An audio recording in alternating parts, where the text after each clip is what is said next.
ओम ज्ञानतिमिरन्धस्य ज्ञानाञ्जनशलाकया चक्षुरुन्मिलितं येन तस्मै श्रीगुरुवे नमः। श्रीचैतन्यमनोभीष्टं स्थापितं येन भूतले स्वयं रूपं कदा मह्यं ददान्ति स्वपदान्तिकं। वन्देऽहं श्रीगुरुं श्रीयुतपदकमलं श्रीगुरुं वैष्णवांश्च श्रीरूपं साग्रजातं सहगण रघुनाथान्वितं तं सजीवं साद्वैतं साधुभूतं परिजनं सहितं कृष्णचैतन्यदेवं श्रीराधा कृष्णपादां सहगण श्रीललिता विशाखान्वितांश्च हे कृष्णा करुणा सिंधु दीनबंधु जगतपते गोपेश गोपिका कांत राधा कांत नमस्तते। तप्त कांचन गौरांगी राधे वृंदावनेश्वरी वृषभानुसुते देवी प्रणमामि हरिप्रिये। वाञ्छाकल्पतरुभ्यश्च कृपा सिन्धुभ्यो च पतितनां पावनेभ्यो वैष्णवेभ्यो नमो नमः। जय श्री कृष्ण चैतन्य प्रभु नित्यानंद श्री अद्वैत गदाधर श्रीवासादि गौर भक्तवृंदा। हरे कृष्णा कृष्णा कृष्णा हरे हरे, हरे राम राम राम हरे हरे। आप लोग अपने मोबाइल को ना साइलेंट मोड पर डाल दीजिए, क्योंकि यहाँ बहुत सारी रिकॉर्डिंग भी चल रही है, तो आपको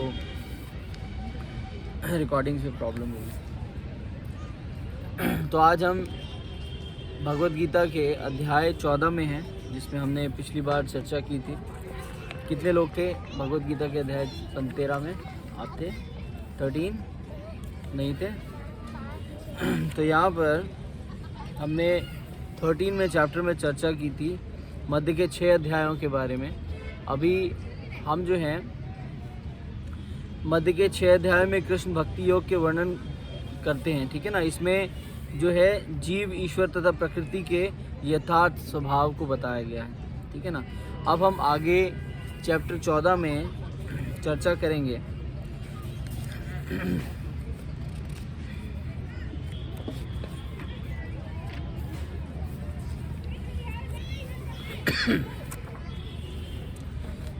जिसमें पिछले अध्याय में भगवान कृष्ण ने कहा है कि वे जीवात्मा भौतिक प्रकृति के गुणों की संगति के कारण जन्म मृत्यु के चक्र में पड़ जाता है।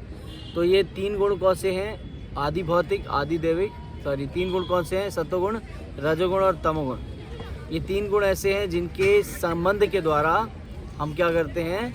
फंस जाते हैं जन्म मृत्यु के चक्कर में। इस अध्याय में कृष्ण वर्णन करते हैं कि भौतिक प्रकृति के वे गुण क्या हैं, कि ये भौतिक प्रकृति के ये 3 गुण क्या हैं, वे कैसे कार्य करते हैं, वे जीवात्मा को कैसे बांधते हैं और कैसे कृष्ण भक्ति से उसे नष्ट किया जा सकता है।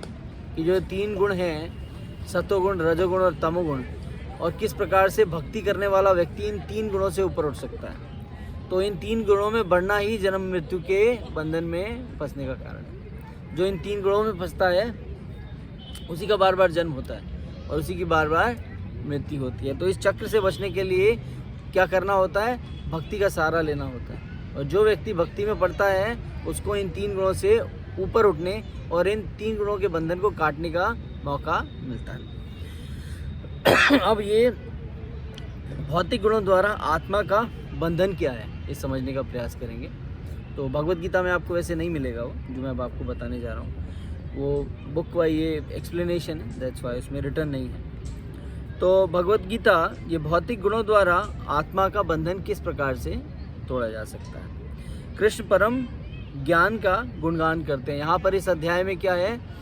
पूरे अध्याय में भगवान यहाँ पर क्या कह रहे हैं? ज्ञान का विश्लेषण करेंगे, एक्सप्लेनेशन करेंगे कि एक्चुअली नॉलेज है क्या, what is the meaning of knowledge. प्रथम 2 श्लोकों में उस ज्ञान का गुणगान करते हैं और इस अध्याय में प्रकट होगा, ठीक है ना। तो अभी भगवान यहाँ पर पहले के जो 2 श्लोक हैं उनमें ज्ञान के बारे में बताएंगे, वही पूरे अध्याय का लक्ष्य है। अब यहाँ पर बताया कृष्ण जो है सर्वश्रेष्ठ क्या है? ज्ञाता है।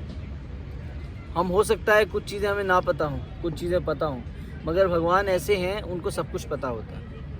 जो घट चुका है, जो घटने वाला है और आगे अभी घट रहा है, तो वर्तमान भविष्य को भी जानते हैं, वर्तमान भी जानते हैं, और हमारा जो बीत चुका है वो भी भगवान जानते हैं। तो कोई भी ऐसी चीज़ नहीं है भगवान से छुपी रहती है, भगवान हर चीज़ के ज्ञाता हैं। तो भगवान यहाँ क्या कह रहे हैं? पुनः अर्जुन से क्या कहते हैं? पुनः मैं तुम्हें समस्त ज्ञानों के श्रेष्ठ इस परम ज्ञान को कहूँगा। कि तुम ध्यान से सुनो कि अब जो मैं तुम्हें बताने जा रहा हूँ वो ज्ञान में भी सर्वश्रेष्ठ है। है ना, जिसे जानकर सभी मुनियों ने परम सिद्धि प्राप्त कर ली है। कि जितने भी ऋषि मुनि रहे हैं, जितने भी ज्ञानी रहे हैं, जितने भी साधु रहे हैं, उन्होंने इसी ज्ञान को धारण करके आगे सिद्धि प्राप्त की है। तो आगे दूसरे श्लोक में क्या कहते हैं, इस ज्ञान का आश्रय लेकर पहला नंबर मेरी जैसी प्रकृति या रूप प्राप्त किया जा सकता है। कि इस ज्ञान को जो ले लेता है, जो धारण कर लेता है, वो मेरी जैसी प्रकृति का हो जाता है, मेरे ही स्वभाव का हो जाता है और मेरे जैसे ही गुण उसके अंदर आ जाते हैं, जो इस ज्ञान को जान लेता है। पुनः जन्म नहीं लेता, मृत्यु में कष्ट का अनुभव नहीं करता। तो क्या करता है, वो बार बार जन्म नहीं लेता, और दूसरा क्या है कि वो किसी भी प्रकार से जब उसकी मृत्यु होती है तो उसको क्या नहीं होता, उसको किसी प्रकार का कष्ट नहीं होता। ज्ञान का गुणगान करने के बाद कृष्ण अब जीव, प्रकृति और स्वयं के बीच में संबंध का वर्णन करना प्रारंभ कर रहे हैं। अब तीसरा श्लोक क्या कहेगा कि भगवान, जीव और प्रकृति के बीच का संबंध क्या है। अब भगवान यहाँ पर तीसरे अध्याय में, तीसरे श्लोक में इसका वर्णन प्रारंभ करते हैं। तीसरे श्लोक में भगवान क्या कहते हैं, भगवान प्रकृति को गर्भस्थ कहते हैं। गर्भस्थ मतलब गर्भ, जैसे हमारा गर्भ मतलब पेट, गर्भस्थ होता है ना, यहाँ से उत्पत्ति होती है। तो भगवान क्या कहते हैं, भगवान प्रकृति को गर्भस्थ कहते हैं। भौतिक प्रकृति गर्भ है जिसमें गर्भस्थ कहा जाता है, जिससे समस्त जीवों का जन्म संभव है। तो ये प्रकृति क्या है, इसको क्या गया, गर्भस्थ। यहीं से जीव उत्पत्ति होती है। जीव जीवस्य जीवनम, कि हर जीव से जीव उत्पत्ति होती है। रिप्रोडक्शन कहाँ से होती है, रिप्रोडक्शन प्रकृति से होती है। तो यहीं से प्रकृति फैलना शुरू होती है। तो इसे क्या कहा गया है, गर्भस्थ। क्या कहा गया है, गर्भस्थ। तो यहाँ पर फिर चौथा श्लोक में भगवान कहते हैं, समस्त जीवों के कृष्ण पिता हैं और प्रकृति माता है। भगवान क्या है, पिता है, और प्रकृति क्या है, बड़ा सिंपल है, वो पिता है और जो प्रकृति माता है। यहाँ पर लिखा सर्व योनिशो कौन्तेय, हे कुंती पुत्र, सभी प्रकार के जीव योनियाँ जन्म द्वारा संभव हैं इस भौतिक प्रकृति में। तो यहाँ पर क्या होता है, जन्म होता है। तो यहाँ पर प्रकृति विस्तार करती है। और फिर मैं बीज प्रदाता हूँ। क्या हूँ मैं इनका बीज प्रदाता हूँ। जो भी चीज़ प्रकृति से उत्पन्न होती है, पिता कौन है, मैं हूँ, माता कौन है, प्रकृति है। और पिता के बीज देने से माता क्या करती है, गर्भस्थ होती है, गर्भ धारण करती है और जीव की उत्पत्ति होती है। तो पिता कौन है, भगवान। माता कौन है, प्रकृति। और यहाँ से जीव का स्वभाव ऐसा होता है कि वो रिप्रोडक्शन बढ़ता जाता है। तो यहाँ से जीवों का उद्धार होता है, जीव आगे से आगे बढ़ते हैं। फिर आगे आता है 5वें श्लोक में, भौतिक गुण किस प्रकार शुद्ध जीवों को बांधते हैं। तो भौतिक गुण कौन से हैं, 3 गुण हैं, सत्वगुण, रजोगुण, तमोगुण। ये क्या करते हैं, किस प्रकार से बांधते हैं, इसकी चर्चा होती है। गुणों के जादू के वशीभूत होकर जीव का बंधना किस प्रकार से हो जाता है। तो एक तरीके का ये जादू है, कैसे हम गुणों के वशीभूत हो जाते हैं। एक अट्रैक्शन होती है, सत्वगुण से भी अट्रैक्शन है, तमोगुण से भी अट्रैक्शन है और रजोगुण से भी एक अट्रैक्शन है। तो कैसे हम इस प्रकार से जुड़ते जाते हैं और हमारा बंधन बढ़ता जाता है। तो यहाँ पर बताते हैं, सत, रज और तम, ये 3 गुण भौतिक प्रकृति के उत्पन्न होते हैं। हे महाबाहु, ये बांधते हैं अव्यय जीव को भौतिक शरीर में। तो जो जीव है उसको भौतिक शरीर में बांध के कौन रखता है, ये 3 ही गुण रखते हैं। कई बार हम सतोगुण में आ जाते हैं, कई बार रजोगुण में आ जाते हैं, कई बार तमोगुण में आ जाते हैं। अब यहाँ पर श्लोक संख्या 6 में चर्चा हो रही है, सत्वगुण का बंधन क्या है। ये प्रश्न है, सत्वगुण का बंधन क्या है। यहाँ पर समस्त गुण तीनों गुणों में शुद्धतम है। ठीक है, यह प्रकाश प्रदान करने वाले हैं और पाप तथा कलेश में मुक्त कराने वाले भी हैं। ये पाप भी कराते हैं और ये मुक्त भी कराते हैं। हे निष्पाप, इस गुण में स्थित लोग सुख और ज्ञान के भाव से बंध जाते हैं। कैसे, सुख और ज्ञान, 2 चीज़ें आ गई।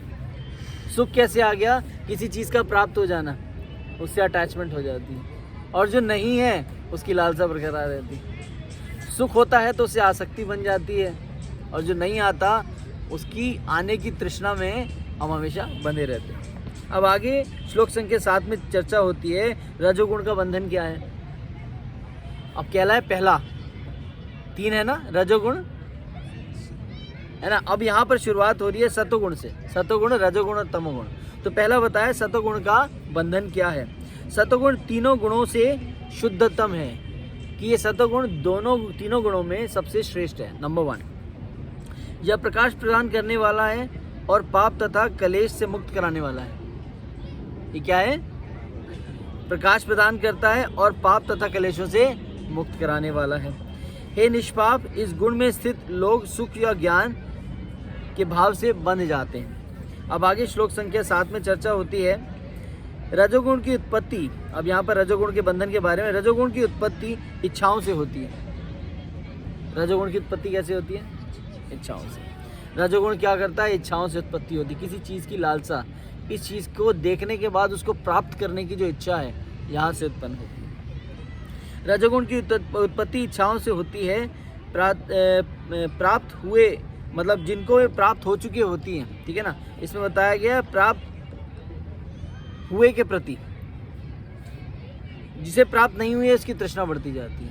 तो जो चीज़ प्राप्त हो जाती है उससे हमारा क्या हो जाता है? अटैचमेंट हो जाता है। हमें छोड़ना नहीं है। वो किसकी है? वो हमारी है। We don't want to loose.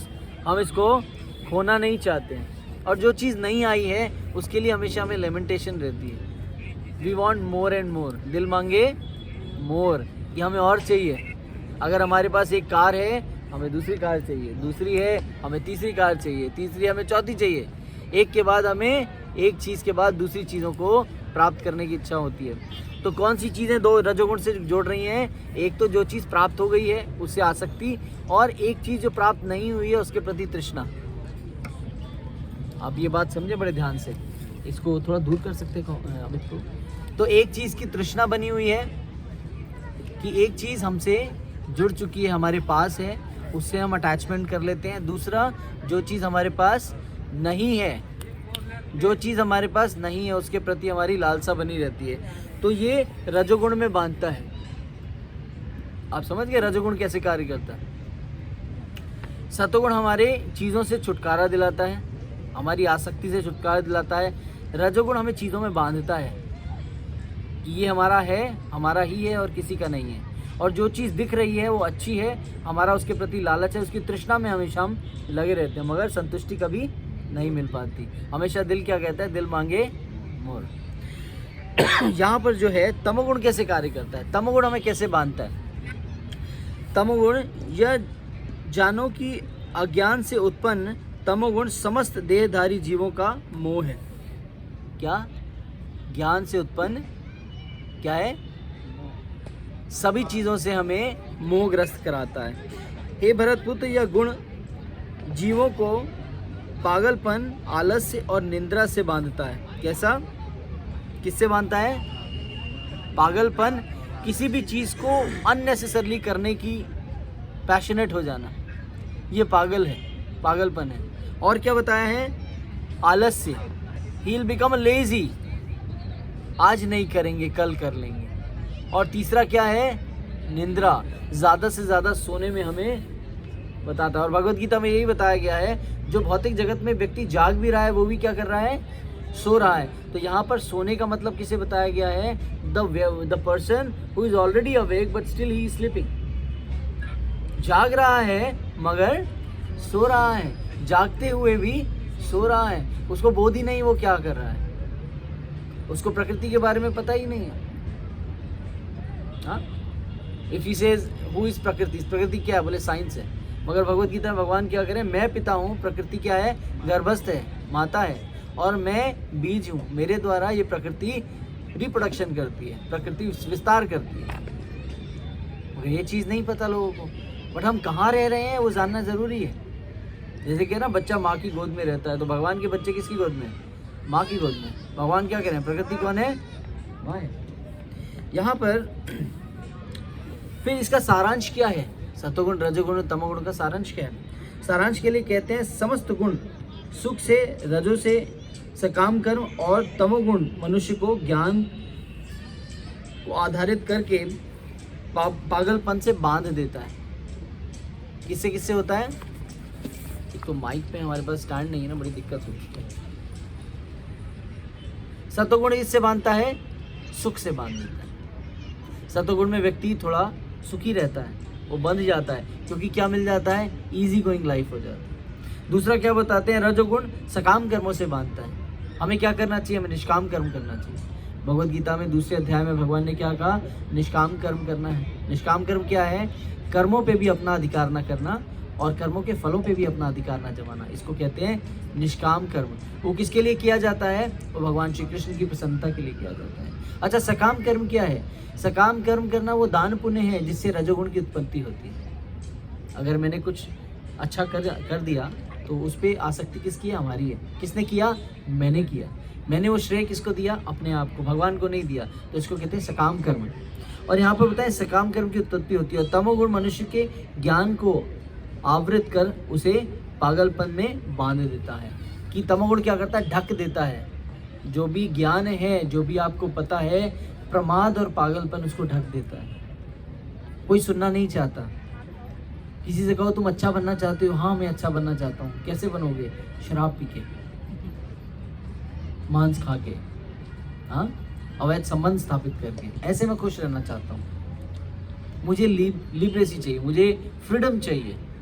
मैं कहीं भी किसी के साथ भी घूम सकूं, कहीं भी कितने भी पैसे खर्च सकूं, कितनी महंगी से महंगी शराब पी सकूं और महंगी से महंगी जगहों में जाऊं और इस तरीके से मैं खुश रहूं, क्योंकि खुश रहने का मतलब उन्हें नहीं पता। तो जो सत्य ज्ञान है, जो हमारा रियल नॉलेज है, that we are a servant of the Lord, how you will become satisfied, भगवान को अर्पित करके, भगवान के साथ जुड़ के हम अपने आप को संतुष्ट रख सकते हैं, मगर हम इस आवरण को ढक लेते हैं। इसीलिए बताया गया है कि तमोगुण में क्या होता है, आवरण ढक लिया जाता है। क्या होता है, आवरण ढक जाता है और हम भूल जाते हैं कि असली सच क्या है। तो इसको तमोगुण बताया गया। यहाँ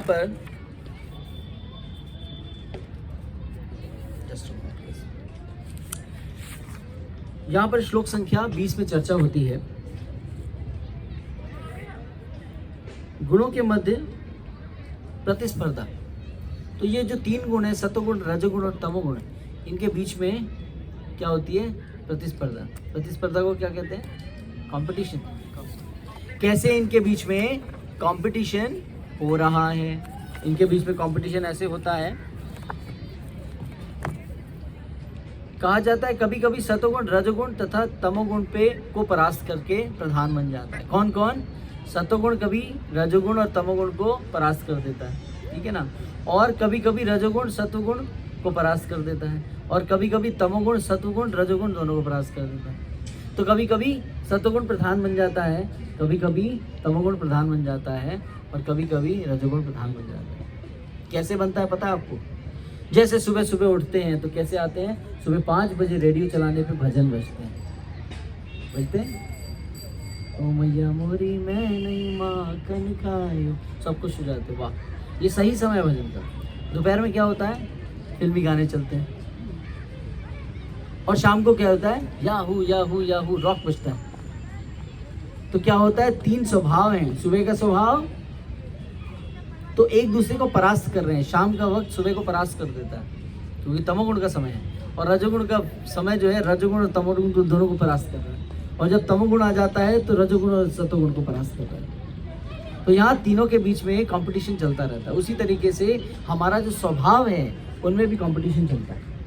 इसी समय हम जो भक्ति में लीन हो जाते हैं, जब हम मंदिर जाते हैं, वहाँ से बाहर निकलते हैं, जब घर में जाते हैं, तो पति पत्नी में जब झगड़ा होता है तो पति कहता है मैं श्रेष्ठ और पत्नी कहती है मैं श्रेष्ठ। तो अपनी श्रेष्ठता दिखाने में कोई एक प्रधान हो जाता है, तो रजोगुण महान हो जाता है। सतोगुण तो सुबह सुबह मंदिर में छोड़ा है, और फिर शाम को क्या होता है, शाम को फिल्में देखेंगे, नाइट आउट पार्टियां करेंगे, तब क्या होता है, रजोगुण भी चला जाता है और सतोगुण भी चला जाता है। प्रधान होता है तो कौन, पत्नी नहीं होती, रजोगुण हो जाता है। तो इस प्रकार से एक दूसरे की स्पर्धा चलती रहती है।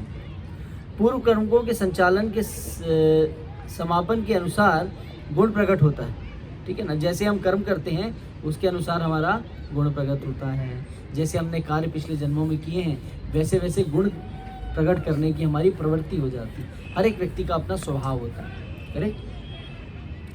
किसी गुण की प्रधानता मनुष्य के आचरण, कार्यकलाप आदि में प्रकट होती है। कि जैसा हमारा गुण होता है वैसे ही हमारे नेचर हमारे सामने आ जाता है।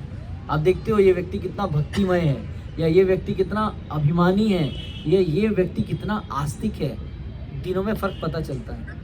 एक व्यक्ति भगवान से बिलीव नहीं करता, हमेशा शराब, मदिरा, इन सब चीज़ों में पड़ा रहता है। एक व्यक्ति है खूब दान पुण्य करता है मगर उसका अधिकारी स्वयं को मानता है। एक व्यक्ति भगवान की सेवा करता है, प्रसाद वितरण करता है, भगवान की सेवा करता है, मंदिर आता है, मंगला आरती आता है, कीर्तन भजन करता है और भगवान के बारे में सबको बताने का प्रयास करता है। तो वो व्यक्ति क्या कर रहा है?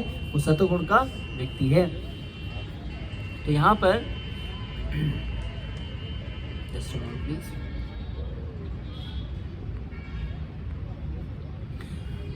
तो यहाँ पर जो है हमारा जो है स्वभाव बदलता रहता है। यहाँ पर बताया गया है सतोगुण में वृद्धि होने पर शरीर के सभी 9 द्वार, अब यहाँ शरीर के 9 द्वार एक्टिव हो जाते हैं। कैसे? 2 आँख, 2 कान, 2 नाक, नथुने मतलब 2 छिद्र, मुंह, जनेंद्रिया, गुदा, ज्ञान और सुख के प्रकाश से प्रकाशित होते हैं। यहाँ पर बताया गया है कि ये किससे होता है? सतोगुण में वृद्धि होने से। प्रकाशित कैसे होते हैं? जो हमारी इंद्रियां हैं वो भगवान की भक्ति में लगती हैं। ये सतोगुण का श्रेष्ठ स्वभाव है। तो यहाँ पर ये प्रकाशित होते हैं। तो हमारे जितनी इंद्रियां हैं वो भगवान की सेवा में लगने के लिए प्रेरित होती हैं। अब यहाँ पर बताया जाता है रजोगुण के बारे में। रजोगुण में वृद्धि होने पर लोग सकाम कर्म, अनियंत्रित इच्छाएं, लालसा के लक्षण विकसित करते हैं और रजोगुण व्यक्ति कभी भी पहले से प्राप्त होने पर संतुष्ट नहीं होता। चीज़ें प्राप्त होने पर कभी संतुष्ट नहीं होता। उस पर क्या क्या वृद्धियाँ हो जाती हैं? वो क्या होता है? सकाम कर्म करता है, दान पुण्य तो बहुत करता है मगर उसका अधिकारी अपने आप को मानता है। और फिर क्या करता है? अनियंत्रित इच्छाएं करता है, अनवांटेड डिज़ायर्स। मुझे ये भी चाहिए, मुझे वो भी चाहिए, मुझे वो भी चाहिए, मुझे ये भी चाहिए। मिलने के बाद भी उसको कभी भी संतुष्टि नहीं मिलती है। उसके बाद क्या होता है? उसके बाद उसकी लालसा हमेशा बढ़ी रहती है। ये उसके लक्षण हैं कि हमेशा उसकी लालसाएं बढ़ी रहती हैं। तमोगुण में वृद्धि कैसी होती है? तमोगुण में वृद्धि होती है अंधेरा मतलब अप्रकाश जीवन में फैल जाता है, जड़ता आ जाती है, बुद्धि क्षीण हो जाती है, प्रमत्ता मतलब प्रमाद, आलस्य आ जाता है और मोह का प्राकट्य होता है। ज़्यादा से ज़्यादा वो लालची हो जाता है। क्या हो रहा है? यहाँ पर 3 चीज़ें बहुत महत्वपूर्ण है कि यहाँ पर जो है जड़ता आ रही है, अंधेरा छा रहा है, अप्रकाशित हो जाता है, चीज़ों को ठीक से देख नहीं पाता, डिसीजन मेकिंग नहीं हो पाती, गलत सलत कार्य करता है, निंद्रा ज़्यादा आती है, प्रमाद में खो जाता है और ज्ञान अप्रकट हो जाता है। अब यहाँ पर चर्चा हुई है 3 गुणों के स्वभाव की। अब आगे क्या आता है? यहाँ पर चर्चा हो रही है गुणों द्वारा बंधन का प्रभाव किस प्रकार से पड़ता है। अब यहाँ पर भगवान बताएंगे श्लोक संख्या 14 से कि किस प्रकार से बंधन का प्रभाव हमारे जीवन में पड़ रहा है। तो इससे निकलने का तरीका भगवान बता रहे हैं कि व्यक्ति किस प्रकार से इस भौतिक जगत में है और भौतिक जगत में होने के कारण वो फंसा हुआ है, परंतु उसको क्या करना है? उसको बारंबार ये सोचना है कि वो जीवन से, इस भौतिक जगत से, पाप से कैसे मुक्त हो, ये कैसे यहाँ से निकल पाएगा, निकलने का प्रयास कर रहा है। ठीक है ना? तो यहाँ पर बता रहे हैं कि किस प्रकार से बंधन का प्रभाव होता है। तो यहाँ पर बताया गया है कि मृत्यु के बाद व्यक्ति का गंतव्य क्या है, कि भाई जो इन 3 गुणों में रहता है, जो सतोगुण में रहेगा, जो तमोगुण में रहेगा, जो रजोगुण में रहेगा, उसका गंतव्य स्थान क्या है? वो मृत्यु के बाद कहाँ जाएगा? उसकी पोजीशन क्या होगी? भाई एक इंजीनियर है, इंजीनियरिंग करने के बाद वो इंजीनियर बनेगा, कहीं किसी कंपनी में अपनी वो फैसिलिटीज़ देगा जो उसने पढ़ाई की। कोई डॉक्टर है तो हॉस्पिटल में मिलेगा, हाँ, कोई इंजीनियर है तो किसी कंस्ट्रक्शन साइट पे मिलेगा, और अगर कोई फौजी है तो किसी पोस्टिंग पे कहीं प्रोटेक्शन में मिलेगा। तो हर व्यक्ति का स्वभाव है, जो कर्म करता है उसके हिसाब से उसका गंतव्य स्थान रहता है। तो यहाँ पर बताया गया है सतोगुण में व्यक्ति कहाँ जाता है? महान ऋषियों के उच्चतर लोक तथा ब्रह्मलोक या जनलोक में जाता है। तो जहाँ ऋषि मुनि गए हैं, यहाँ से जहाँ पर तपस्या करने के बाद ऋषि मुनि भगवान के धाम या कहीं भी गए हैं, वहाँ पर जाके उनका संग मिलता है।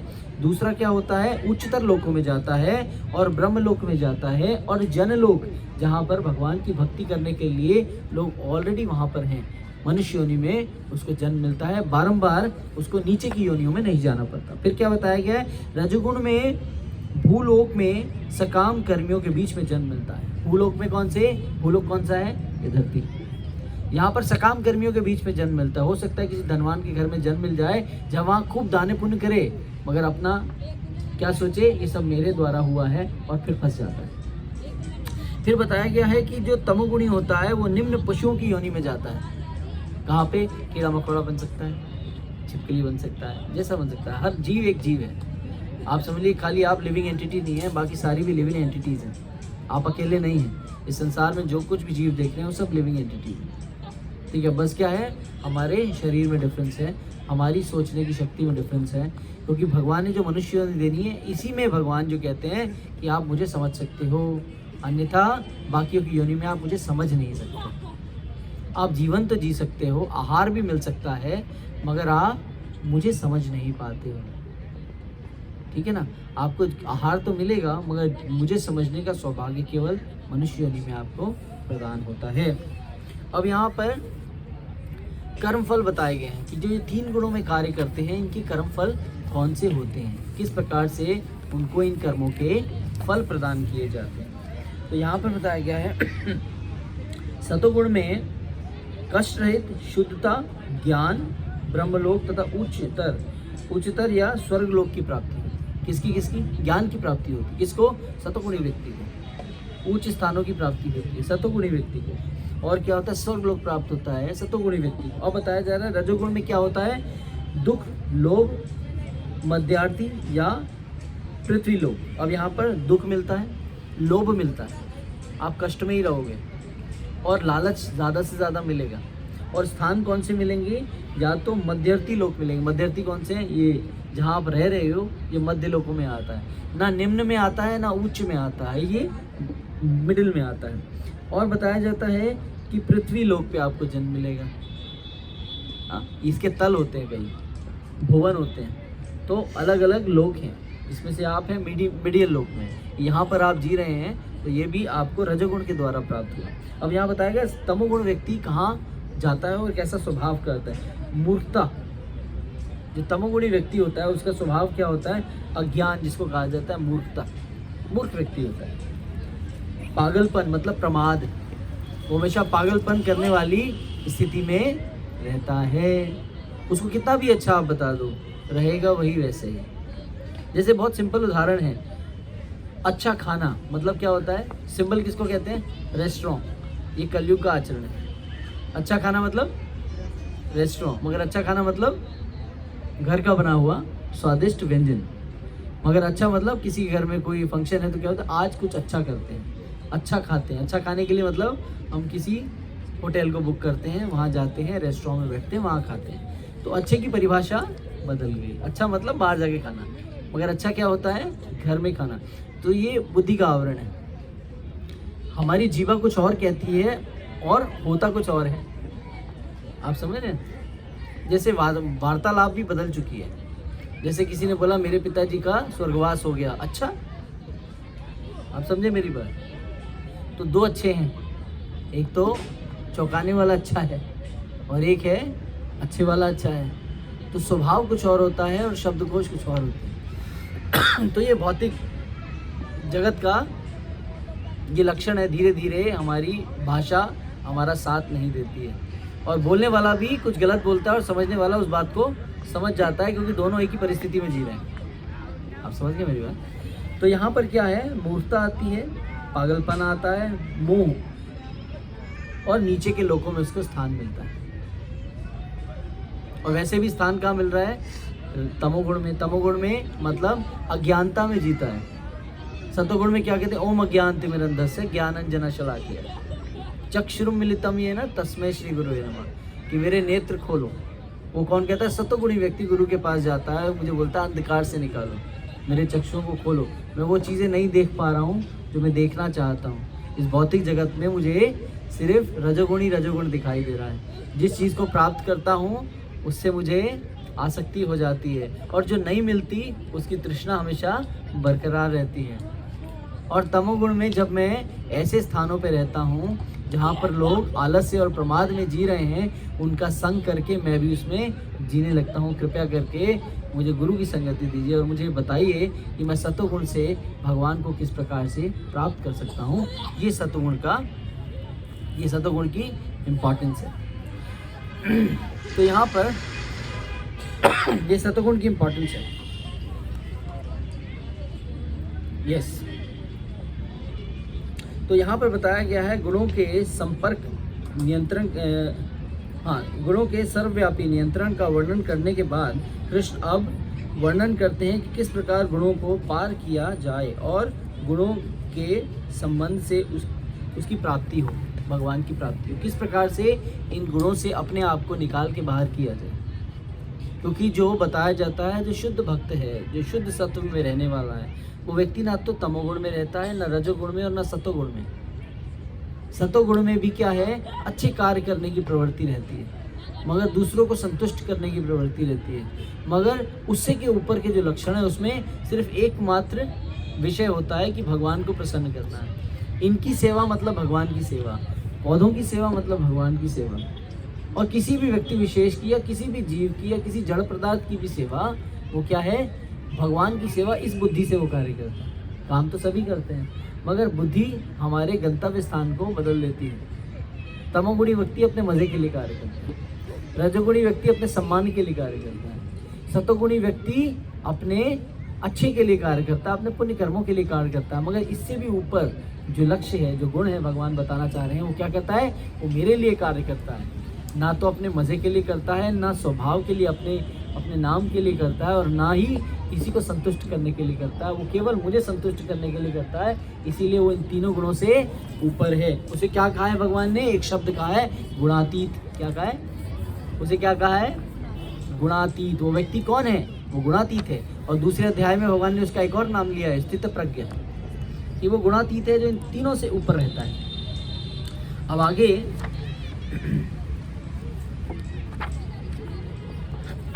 आगे चर्चा होती है,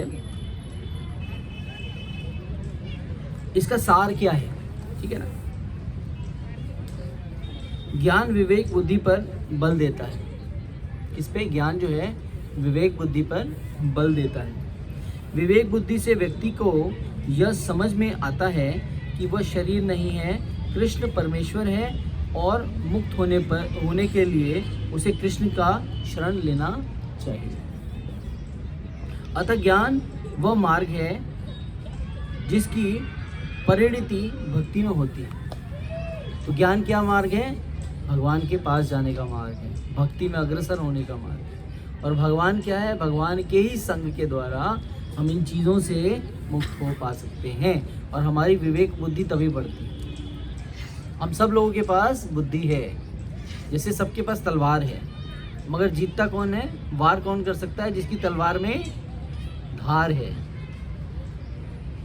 तलवार सबके पास है, मगर जिसकी तलवार में धार है वही किसी चीज़ को काट सकता है।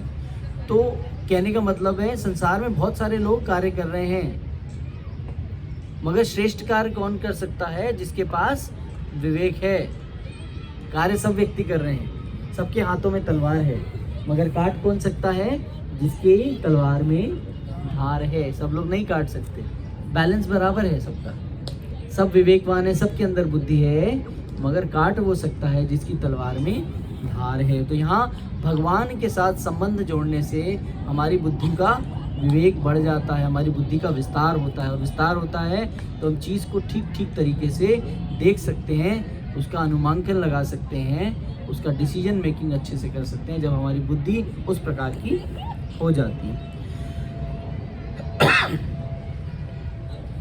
गुणों को कर्ता एवं भगवान को दिव्य जानना, कि गुण जो हैं वो कर्ता हैं और भगवान दिव्य हैं, ये जानना बहुत ज़रूरी है। तो यहाँ पर 12वें श्लोक में भगवान चर्चा कर रहे हैं, जब कोई यह जान लेता है कि भौतिक गुणों के अतिरिक्त कोई कर्ता नहीं है, कि भौतिक गुणों के अतिरिक्त कोई कर्ता नहीं, क्योंकि हमें भौतिक गुणों से ही आगे बढ़ना है करते हुए कार्य को।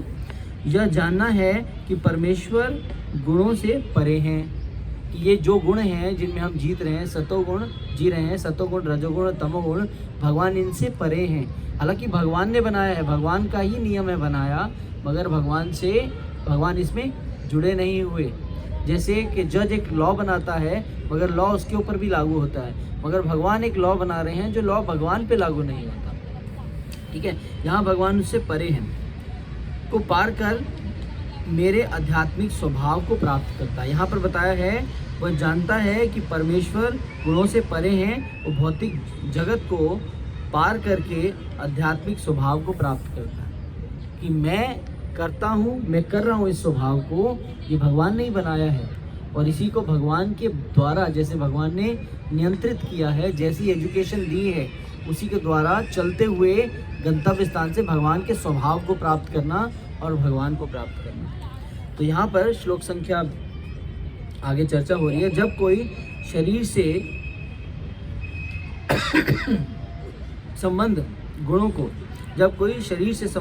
को पार करने के समर्थ होता है तो वह जन्म, मृत्यु, बुढ़ापा तथा उससे कष्टों से मुक्ति को समझ सकता है और इसी जीवन में अमृत का भोग करता है और शाश्वत जीवन को प्राप्त कर लेता है। कि जो व्यक्ति इसी जीवन में रह रहा है उसको कष्ट तो आते हैं, मगर वो समझ जाता है कि जिस प्रकार से हम कार्य करते हैं उसी प्रकार से हमें गंतव्य स्थान मिलता है और भगवान की सेवा में इतना आनंद है कि उसी में वो संतुष्ट हो जाता है, उसी में उसको अमृत का पान होता है। उसको सेकंड लेवल पे जाने की या थर्ड लेवल पे जाने की ज़रूरत नहीं पड़ती। वो कहता है मैं इसी में संतुष्ट हूँ। सुबह उठना, भगवान की सेवा करना, मंदिर जाना, लौटना, भगवान को प्रसाद ऑफर करना, रात को भगवान को प्रसाद ऑफर करके भगवान को भोग लगा के उसको खाना, लेके जाना, शाम को आना, घर में कीर्तन करना, घर में प्रवचन होना, मंदिर जाना, दर्शन करना, ये अपने आप में ही एक एंजॉयमेंट है। Nobody understand this enjoyment because they don't know. कहते जब तक जो रसगुल्ला खाया नहीं उसका स्वाद पता नहीं चला। भाई कितनी भी स्वादिष्ट मिठाई हो, देख के उसका अनुमान नहीं लगाया जा सकता। उसका अनुमान कैसे लगेगा? उसको चख के। जिसने चीनी का स्वाद लिया हो, जिसने कभी मिठाई ना खाई हो, उसको चीनी सर्वश्रेष्ठ लगेगी, मगर जिसने चीनी से बना रसगुल्ला खा लिया उसको लगेगा इससे भी एडवांस स्टेज है ये तो। कि कंडेंस चीनी, मतलब कई सारी चीनी को जो है कंडेंस करने के बाद रसगुल्ले की चाशनी बनाई जाती है और उसमें रसगुल्ला खिलाया जाता है। वो ज़्यादा स्वादिष्ट लगेगा उसको चीनी से, मगर जिस चीज़ को चखा नहीं उसके स्वाद का पता नहीं।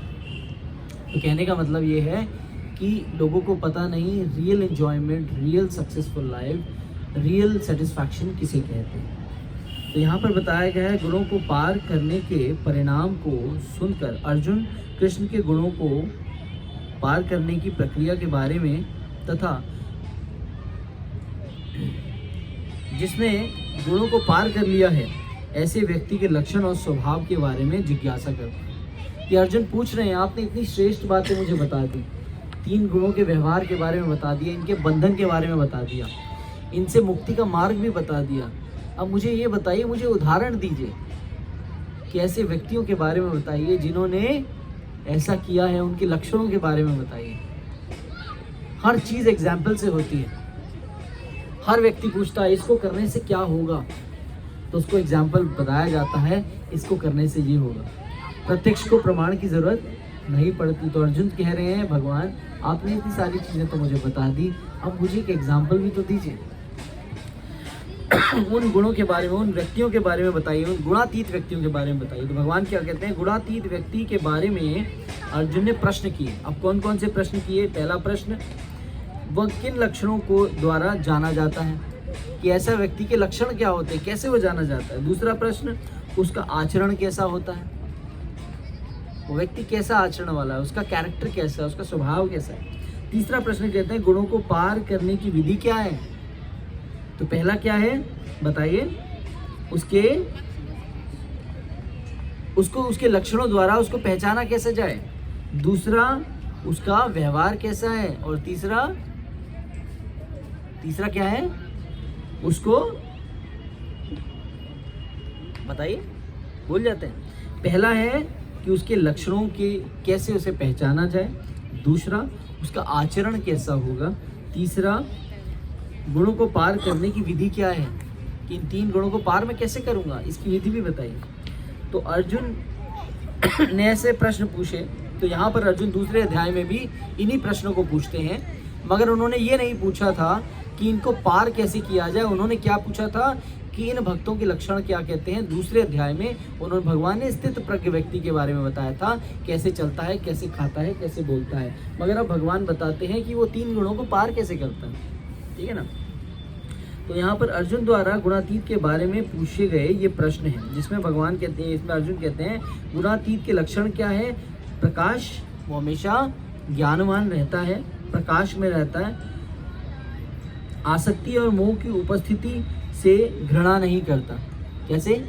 ज्ञान, आसक्ति मतलब किसी चीज़ से अटैचमेंट, और किसी चीज़ के होने ना होने की वजह से घृणा भी नहीं करता।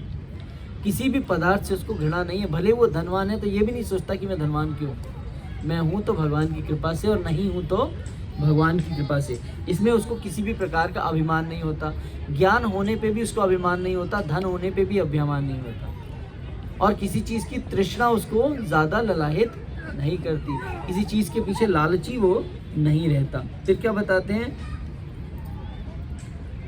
और इनके लुप्त होने पर उसकी इच्छा नहीं करता, कि धन चला जाए तो भी उसको टेंशन नहीं है, ज्ञान चला जाए उस पर भी उसको टेंशन नहीं है, और कि कोई चीज़ मिल रही है या नहीं मिल रही है उससे भी उसको कोई टेंशन नहीं। ऐसे व्यक्ति को गुणातीत कहा जाता है।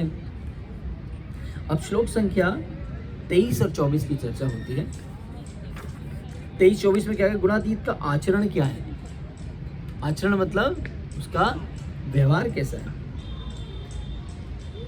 उसको कहते हैं ब्रह्म व्यवहार, ठीक है ना। इसके बारे में चर्चा होती है। यह जानकर कि वह केवल गुण क्रियाशील है, गुणों की प्रक्रिया से अविचलित और उदासीन रहता है।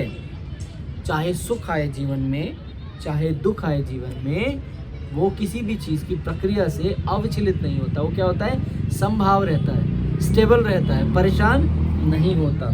सुख दुख को एक समान मानता है।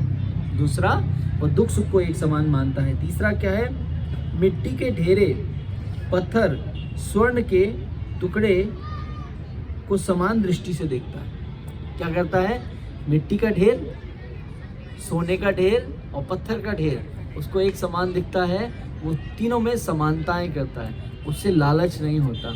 उसके साथ व्यवहार करता है जैसे व्यवहारिक चीज़ें होती हैं। जैसे किसी श्रेष्ठ व्यक्ति से पूछा जाए जो उत्तम अधिकारी है, भगवान का शुद्ध भक्त है, उससे पूछा जाए ब्राह्मण और कुत्ते में कौन सा श्रेष्ठ है, तो वो बोलेगा दोनों ही श्रेष्ठ हैं, क्योंकि दोनों ही जीवात्माएं हैं। मगर इस भौतिक जगत में रहते हुए दोनों के व्यवहार करने के तरीके अलग अलग हैं। इसीलिए व्यक्ति को व्यवहारिक तौर में ब्राह्मण को श्रेष्ठ और कुत्ते को निम्न माना जाता है, मगर दोनों के अंदर एक ही जीवात्मा है।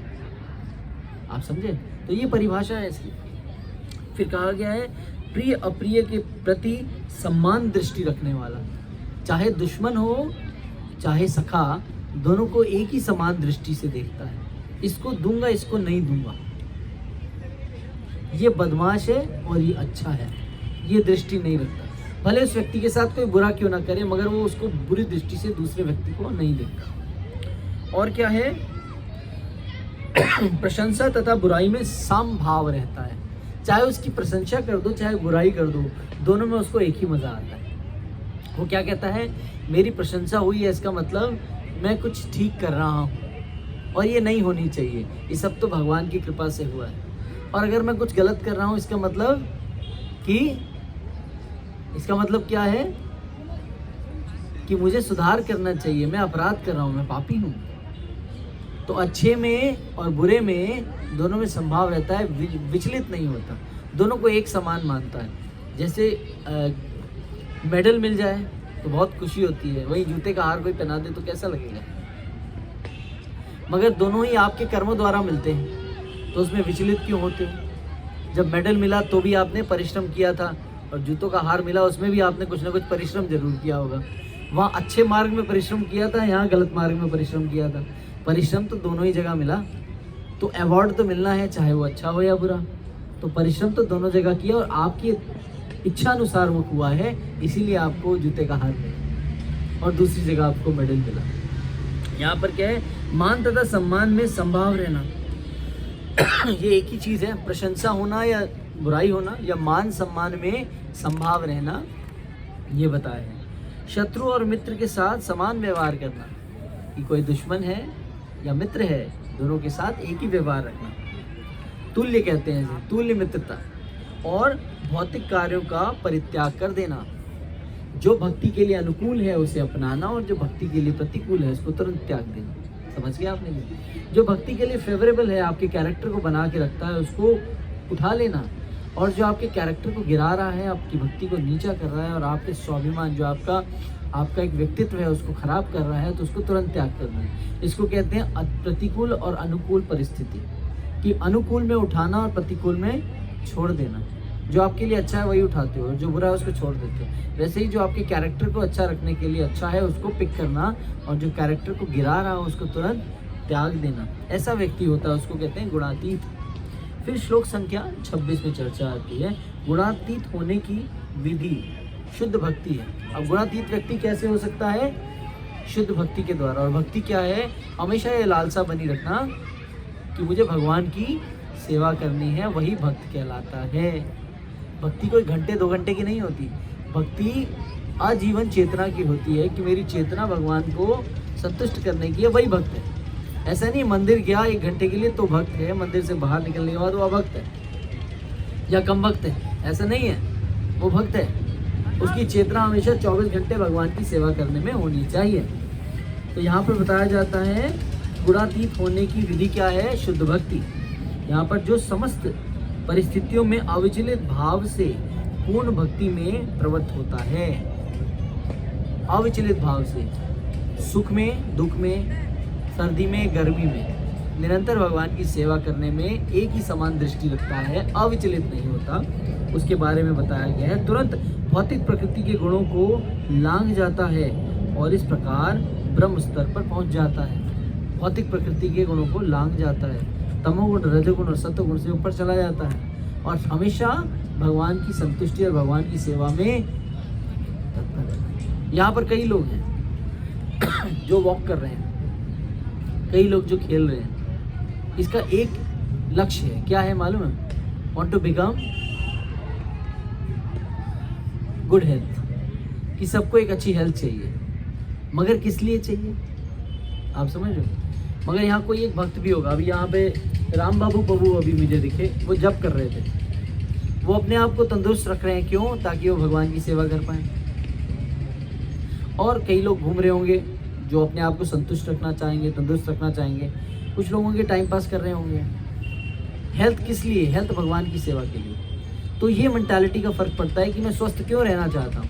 क्या मैं स्वस्थ इसलिए रहना चाहता हूँ कि मैं अच्छे कार्य करूँ या भगवान की सेवा करूँ, या मैं स्वस्थ इसलिए रहना चाहता हूँ या मैं अच्छा दिखूँ और मेरा रजोगुण बढ़ जाए, यूट्यूब में अच्छे फॉलोअर्स हों, हाँ, या फिर मैं अच्छा इंस्टाग्राम में दिखूँ या मेरे मसल्स दिखें, इसलिए, है ना?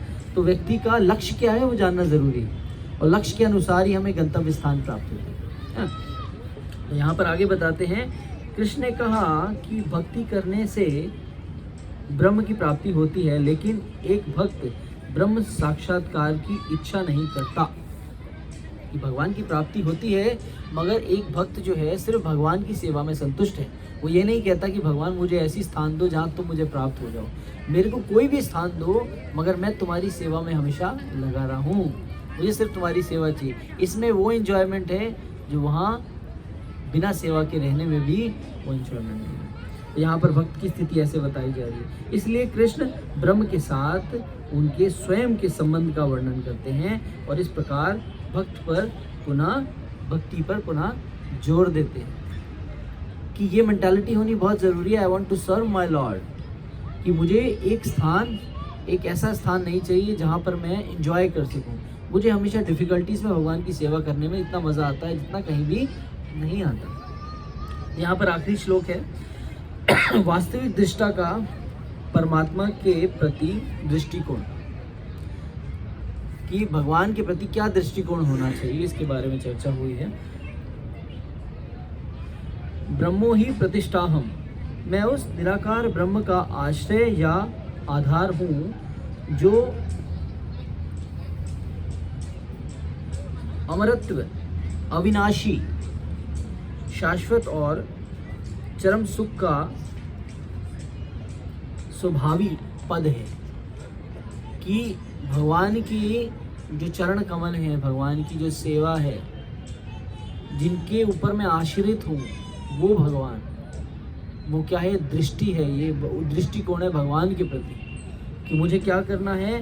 मैं उसी निराकार ब्रह्म का आश्रय हूँ कि जिन्होंने मुझे अपने आश्रय में रखा हुआ है। दूसरा, जो क्या है, अविनाशी है, जो हमेशा शाश्वत रहता है, जिसका ना आदि है ना अंत है, हमेशा वैसे रहता है, ठीक है ना, और शाश्वत है, हमेशा रहने वाला है, और चरम सुख का स्वभावी पद है कि यही एक सुख है, इसके अन्यथा कोई सुख नहीं है। सिर्फ भगवान की सेवा ही सबसे सर्वोत्तम सुख है, इसके अतिरिक्त कोई सुख नहीं है। तो आखिरी में श्रील प्रभुपाद द्वारा ये लिखी कोई कुछ लाइनें हैं। ब्रह्म का स्तर क्या है? ब्रह्म का स्तर प्राप्त कर चुकने के बाद व्यक्ति पर ब्रह्म कृष्ण की भक्ति में प्रवृत्त होने योग्य बनता है। कृष्ण भक्ति की शाश्वत विधि के आधार हैं जो कृष्ण के अव्यक्त या साक्षात्कार दिलाते हैं। भगवान के प्रति हमारा साक्षात्कार, हमारी सेल्फ रियलाइजेशन कराते हैं। और ब्रह्म और परमात्मा दोनों परमेश्वर कृष्ण के अंदर ही हैं, ठीक है ना। अतः ब्राह्मण अवस्था या शाश्वत तत्व का साक्षात्कार कृष्ण के प्रति भक्ति में सम्मिलित है और भक्त के पास पहले से होता है कि मेरी रियलाइजेशन ऑलरेडी भगवान के प्रति है। अगर हम भगवान को संतुष्ट करने का प्रयास करेंगे, उनको संतुष्ट करने का हमेशा बरजोर कोशिश करेंगे, तो हमारे अंदर वो स्वभाव स्वतः ही प्रकट रहता है। इसीलिए कहा ये लालसा, ये जिज्ञासा हमेशा भक्त के अंदर होती है। और कृष्ण शुद्ध भक्त के आनंद के आधार भी हैं कि जो हम भक्ति करते हैं, भगवान की सेवा करते हैं, इसमें जो आनंद मिलता है वो स्वयं भगवान ही कृष्ण है। कृष्ण की प्राप्ति कैसे करोगे? मृत्यु के बाद। कृष्ण की प्राप्ति तो जीवित जीते जी हो सकती है, जो भगवान को संतुष्ट और भगवान की सेवा करते हैं। तो यहाँ पर एक बड़ा सुंदर उदाहरण है, हमने बस में भी दिया था कि जो सोता है वो खोता है। हिंदी वाला खोता है या पंजाबी वाला खोता है? दोनों ही है। कि जो सोता है इस भौतिक जगत में वो खोता है, जो जाग रहा होता है उसको कृष्ण कृपा भी प्राप्त होती है, संतुष्टि प्राप्त होती है, सम्मान प्राप्त होता है, धन प्राप्त होता है। भौतिक जगत में ऐसी कोई चीज़ नहीं जो उसे प्राप्त ना होती हो, क्योंकि वो किसके सेवा में लगेगी? भगवान की सेवा में लगेगी। भगवान कहते हैं अच्छा इस धन से मेरी सेवा करोगे, इसको धन दो। इस बुद्धि से मेरी सेवा करोगे, इसको बुद्धि दो। अच्छा अच्छी स्त्री मिलने पे, सुंदर स्त्री मिलने पे दोनों मिलके मेरी सेवा करो, इसको सुंदर स्त्री दो। तो इनको वो चीज़ें दो जो सेवा में लगती हों। अच्छा ये भक्ति नहीं करेगा, इससे ले लो।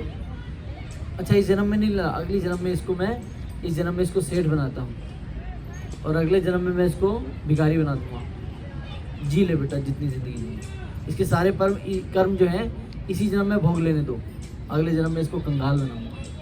तो व्यक्ति सोचता है कोई नहीं, अगला जन्म किसने देखा है। भगवान कहते हैं ठीक है बेटा, जी ले अपनी ज़िंदगी, फिर मैं बताता हूँ कैसे पापड़ तेरे को बेलने पड़े। मगर भगवान भक्ति में कहते हैं जो भक्त होता है या तो उसको अच्छे कुल में जन्म मिलता है जहाँ पर उसको भक्ति मिले, जहाँ पर उसको श्रेष्ठ वैष्णव समाज में जन्म मिले। और कोई व्यक्ति अगर रजोगुण बहुत सारी दान पुण्य करता है तो उसको एक धनवान व्यक्ति के घर में जन्म मिलता है, जिसमें क्या होता है उसको धन की चिंता ना करनी पड़े, ज़्यादा से ज़्यादा भक्ति कर सके। मगर वो क्या करता है, इन तीन तमोगुणों, रजोगुणों, सतोगुणों में आके वो ऐसे कर्म करने शुरू करता है जो वापस उसको उस योनि में जाना पड़ता है। तो यहाँ पर ये अध्याय हम समाप्त करते हैं। अगले संडे सेम समय सेम स्थान पे हम अध्याय 15 की चर्चा करेंगे। तब तक के लिए विराम। वांछा कल्पतरुभ्यश्च कृपा सिंधुभ्यो च पतितनां पावनेभ्यो वैष्णवेभ्यो नमो नमः। वैष्णव ठाकुर की जय, अनंत कोटि वैष्णव वृंद की जय। ताई गौर प्रेमानंदे हरि हरि बोल। जगत गुरु श्रील प्रभुपाद की जय।